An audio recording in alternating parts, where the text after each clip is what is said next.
Hey, all you DPC rebels and resistance fighters, Dr. Shane. I'm back for another Friday 5-minute magic tip, part 2 of our discussion with Christy Gupton, our local resistant fighter who's helping us out.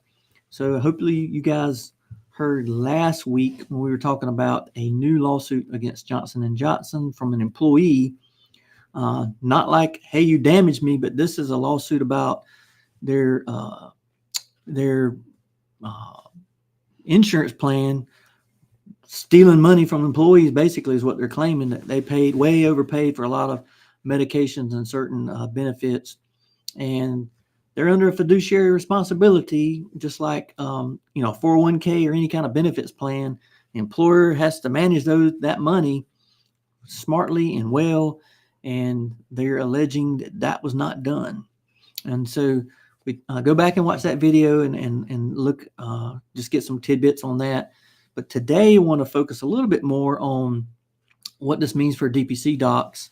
They actually mention in this 74-page, however long, huge, long indictment or this claim against the Johnson & Johnson, in section 185, they actually mention direct primary care, I think in a good way.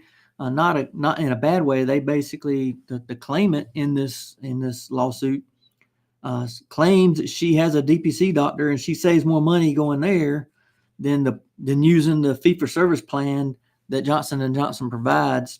And so they sort of make the claim that, hey, direct primary care is saving her a lot of money, and why is it sort of like, why doesn't Johnson & Johnson pay for that? Right.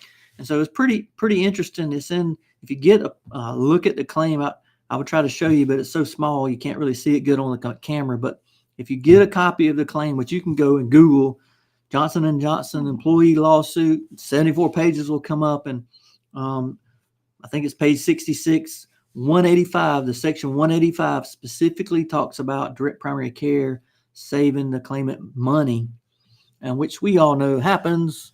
We try to do the best we can to save people money. So a little bit about today, I want to ask Christy, what her take is on the DPC side of this. As we go out and talk to employers, as we talk to benefits advisors, we got people all over the country that are doing that. What is your take on, I think this is a good thing for DPC to be able to say, hey, look, we can help you as a company save money. We know, we can look and know how much these medications cost. Now, there's no guarantee the company is going to change, but we can save the patients money and help them, not just in medicines, but many other ways. So what do you think about the lawsuit how it relates to DPC docs? Well, first of all, I think that you and I are the first ones talking about this. I've probably participated in 5 or 6 webinars, and I've heard, read plenty of articles. And I think you and I are the first ones who have outed that on page 66 of the 74-page complaint, they actually mention direct primary care. I haven't heard anyone talk about that yet. So thanks for being the first, man. Yeah, that's good. Well, this is a great time to be out talking to the employers in your neighborhood. It's, early spring. If they don't renew their plan till July 1 or January 1, then there's no rush to judgment or rush to change anything right now before renewal. You're just out there talking about issues, concerns, things that you want to bring to their attention. And I'll point you back to one other resource. And I spoke last year at the DPC Summit in Minneapolis with Liz Fisher from the Fisher Clinic and Dr. Patrick Filno.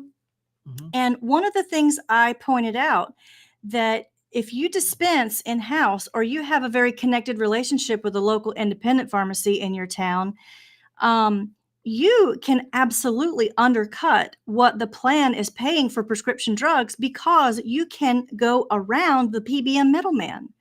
And that's part of this complaint, that the PBM Express Scripts is overcharging and draining, bleeding the plan assets dry for no good reason.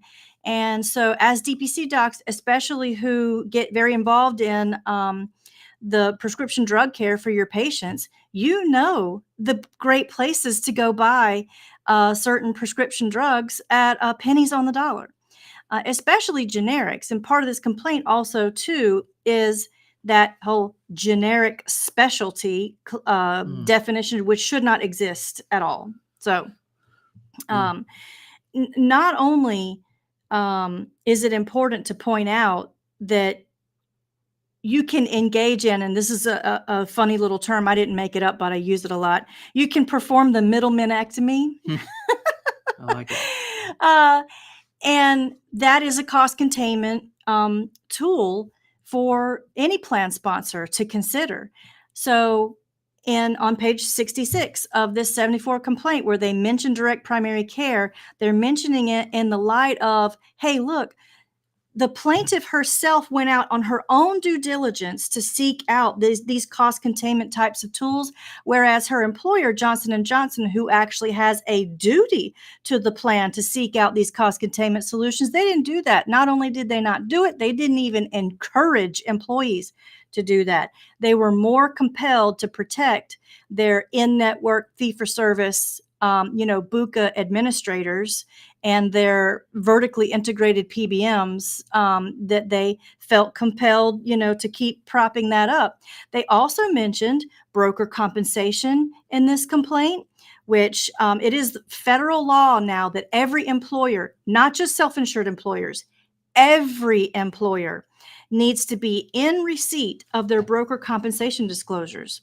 That's something that's very important. It absolutely gets factored into the premiums of the plan. If the plan sponsor doesn't know how much their broker's getting paid, they are in breach of their fiduciary duties. And there's other parts of the Consolidated Appropriations Act, which we don't have time to get into here today. Hopefully, I would love to do a much more in-depth webinar for everyone about the CAA and the magnitude of that piece of legislation and how it is set to really change for the better how health plans operate and how much they cost. So that's all interesting. I think the biggest thing I take away for the DPC docs here with this lawsuit is, having direct primary care mentioned in the lawsuit as a cost savings way to cost save and help employees is huge, because it's a little quiver in your arrow pack, to share with employees and then employers as you go out and talk with them. And it's basically the focus of DPC is to do what's best and right for patients, and includes not just medical but also financial. And so do no harm is both sides, medical and financial. So we spend a lot of time really trying to do that for our patients, to find cheap places for imaging and x-rays and procedures and medications. And so I think this lawsuit just sheds a light on a massive problem that's going on.